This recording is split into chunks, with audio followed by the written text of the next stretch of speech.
I'm Bill Marion at Fort Benning, Georgia, home of the infantry, and this is A Nose for Life.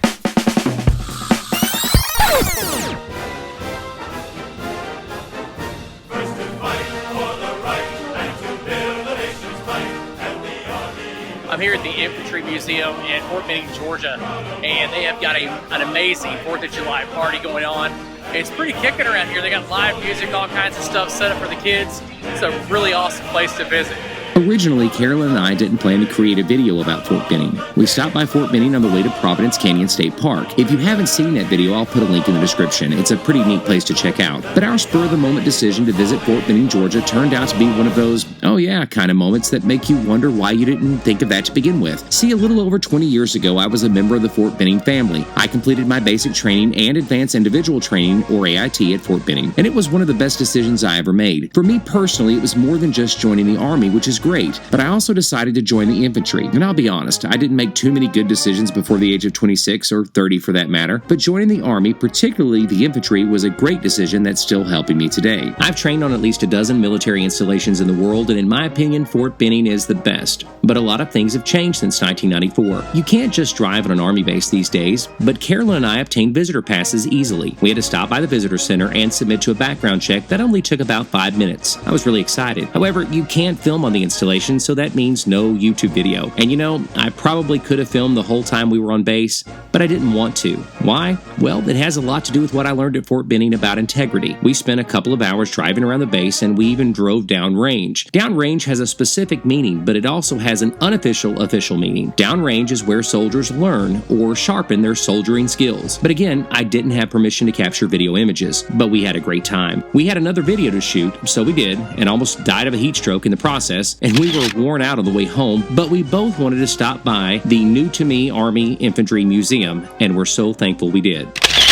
Before we get started, if you're a subscriber to A Nose for Life, I just want to say welcome back. You're the reason we're able to continue making video content. Make sure you join our Facebook page at Bill Marion Life or follow us on Twitter at Bill and Carolyn. And I'd appreciate it if you would share our videos, including this one on Facebook, Twitter, Pinterest, or any social media platform. In the past 3 months, we've doubled our subs, which enables us to create more and better videos. You're making this possible, and I'm very grateful. If you're new to A Nose for Life, welcome, and I'm grateful you're giving our video content a chance. I hope you enjoy our approach to creating video content, and I also hope you'll consider subscribing and sharing our video. On July 18th, A Nose for Life is going hiking in the Lost Creek Recreation Area in Polk County, Tennessee. This event is free, and it's an event for the whole family. For more information, join our Facebook page at Bill Marion Life. Now, let's keep marching.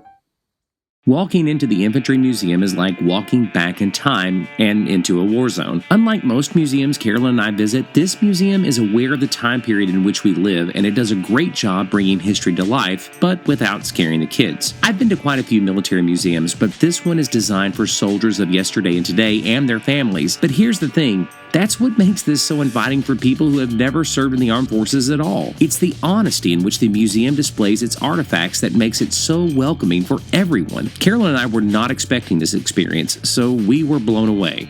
No pun intended. Now, when I was training here at Fort Benning, Georgia, we did not have the Infantry Museum, and it definitely, whatever we had here back then, I didn't get to go. But I will say this, it was not as nice as this is. This is relatively new, and it's worth your time. Carolyn and I both are just amazed at how awesome this place is. It is by far one of the best military museums that I think I have ever been to, and I've been to quite a few, including the Pat Museum up at Fort Knox, which is pretty amazing as well. But this place is dear to my heart because I was in the infantry, and so I absolutely love it here. This is definitely to put on your bucket list, especially if you're prior service. It doesn't matter which branch of the armed forces. If you're like me, I'll go to any type of military museum, Army, Navy, Air Force, Marines, Coast Guard, you know, because we're all important. The service that young men and women provide for our country to this day is just, to me, it's one of the most important things that we can do, and this museum is awesome.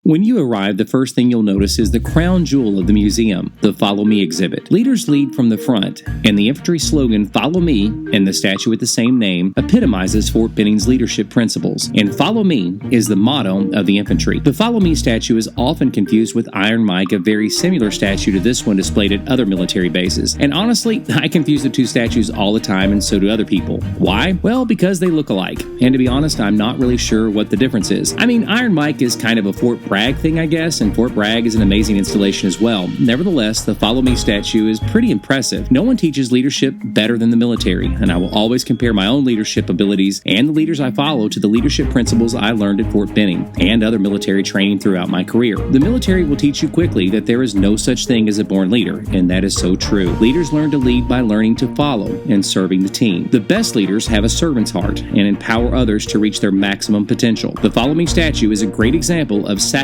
and leadership. The two are synonymous. Fort Benning is in Columbus, Georgia, and getting there is pretty easy. Essentially, it's a matter of following Interstate 85 to Interstate 185 to Columbus, Georgia. Now, remember, Fort Benning is an enormous base, and the stretch of highway to Columbus, Georgia is a pretty lonely, long stretch of highway, so make sure you take care of any business as you're leaving the Atlanta area. There are a variety of hotels in Columbus. We stayed at the Hilton Garden Inn and Suites, but there are other hotels as well. And keep the weather in mind. It's hot in South Georgia in the summer, so drink plenty of water. So I'm at a Hampton Garden Inn in Columbus, Georgia, and guess what?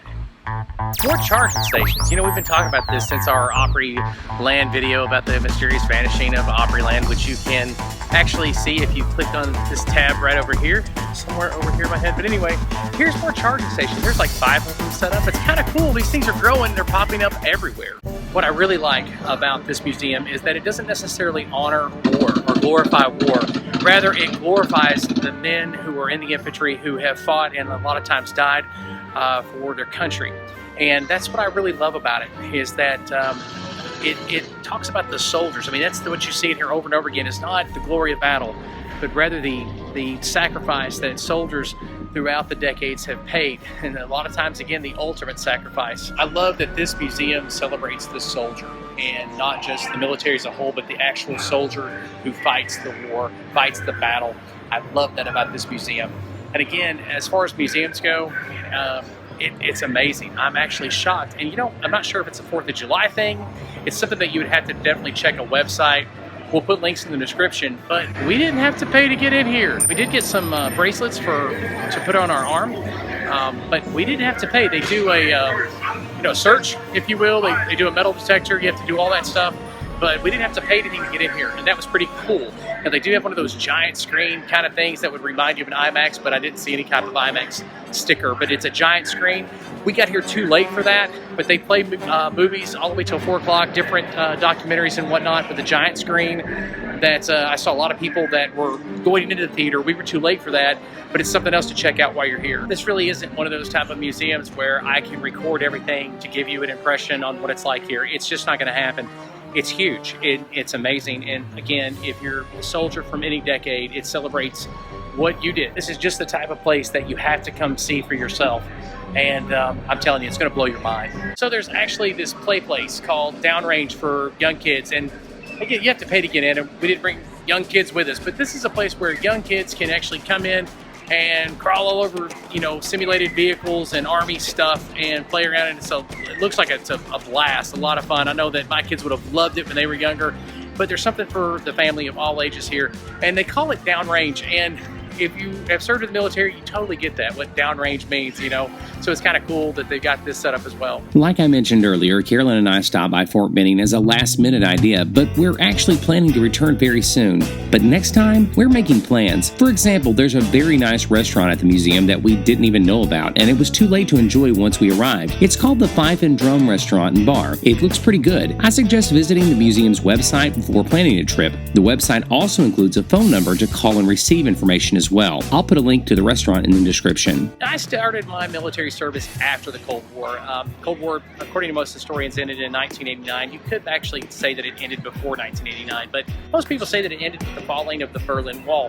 Behind me, they have this whole section here that's dedicated to the Cold War. And if you've watched any of my videos here on YouTube, you know that I love talking about the Cold War. It's one of my favorite time periods to discuss. And they have a whole section here dedicated to the Cold War and the men who made a lot of sacrifices during that time period too, and women as well. It's actually during the Cold War that not only do you have the Korean War and the Vietnam War, but you also have the beginning of the space race.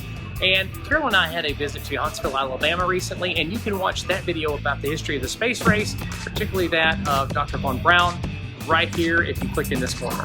The museum is honest in its retelling of history. It doesn't make the mistake of glossing over facts or the justification of any conflict. This museum is not a propaganda machine, at least not intentionally. It serves its purpose brilliantly, which is to honor the men who have fought in the Army infantry throughout our country's history. I'm sure the museum has its critics, and I'll admit that at times the displays are more cartoonish than a real examination of the infantry soldier or the life of the infantry soldier. But that's the whole point. The intention of this museum is not to delve into the psychology of the American infantrymen. Rather, its purpose is to celebrate the infantry soldier by saying thank you and leaving the politics outside the walls of the museum. This museum commemorates soldiers serving their country and each other. The museum is about the values that unite infantry soldiers: loyalty, duty, respect, selfless service, honor, integrity, and personal courage. According to the website, the museum is operated by the National Infantry Museum Foundation under a 501c3, and it receives 30% of its funding from the U.S. Army, but the rest of its funding is from private and business donations.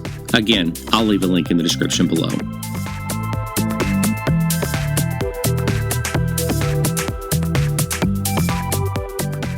So here's some straight up facts about the museum. Okay, first of all, how long do you need? Well, that depends. My wife, for instance, she wanted to spend another 30, maybe 45 minutes in the museum, but they were closing, so we had to go. Me, I had probably 20 more minutes left in me, so it's about an hour. But they also have things to do for your kids, and they also have the big giant screen theater that you can see. It's sort of like an IMAX, but it didn't say IMAX, but it's sort of like an IMAX, so that seems pretty cool. So you would want to give yourself maybe 3.5 hours here. I think that would do it. Maybe this is unnecessary, but I'm going to say it anyway. If you've served in the U.S. Armed Forces in any capacity, thank you. Thank you for contributing to the freedom I enjoy every day. Thank you for giving me the freedom to make this video and for people to comment as they desire about this video. And that's a big deal because right now it seems like people are trying to minimize voices. So thank you for serving. Thank you for fighting for freedom. One thing that this museum will do is fill you with a sense of gratitude. And if you have served, you'll be flooded with memories. Some wonderful memories and some not so good. Now, if you're suffering from post-traumatic stress disorder due to something combat related, or whatever the case is, you definitely want to see your counselor before coming to the museum because they do use some type of lighting and they have some sounds that would relate to combat and to war. So it's something that you would definitely want to consult your counselor. And it depends on the individual, and it may be therapeutic for some people, but some people suffering from PTSD would definitely want to reconsider the museum. I do want to put that in there because I have so many family members near and dear to my heart and close friends who suffer from PTSD.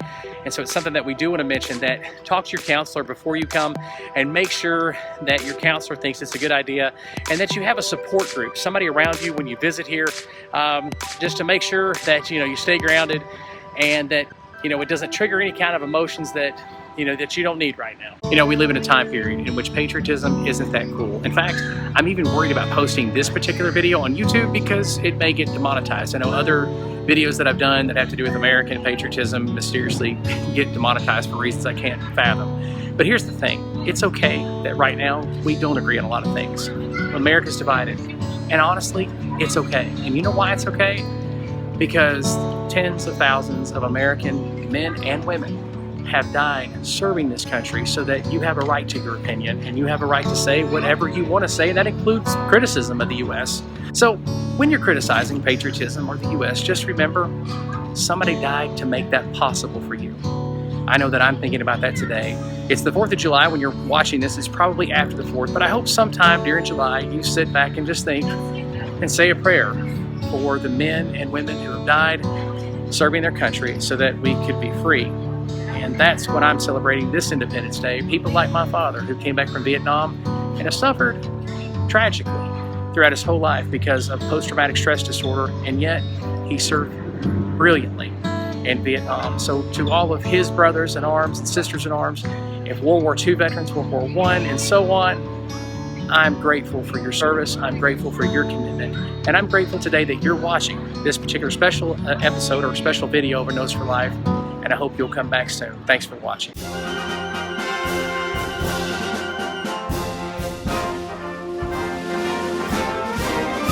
March along, sing a song with the army of the free. Count the brave, count the true, who have fought to victory. We're the army and